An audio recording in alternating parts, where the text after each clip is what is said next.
एक महत्त्वाची बातमी, मुंबई नाशिक महामार्गावर वाहतूक कोंडी। 2 बस बंद पडल्याने वाहतूक कोंडी झाल्याची माहिती। वाहतूक कोंडी सोडवण्यासाठी वाहतूक पोलिसांचे सध्या प्रयत्न सुरू आहेत।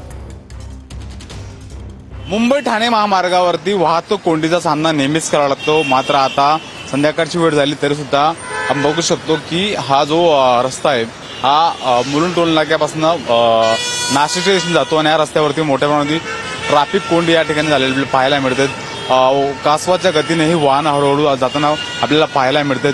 समोरच या रस्त्याने जर सरळ गेले तर या ठिकाणी जो ब्रिज आहे त्या ब्रिजवरती बस बंद पडल्यामुळे ही वाहतूक कोंडीचा सामना आता या ठाणेकरांना असतील किंवा नागरिकांना करावा लागतोय।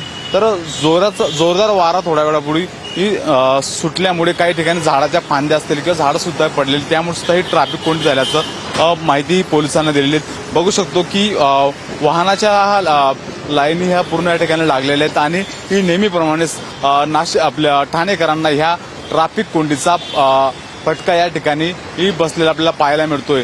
Camera person Mohan दुबेसह Mihira Dhakane, TV9 Marathi, Thane.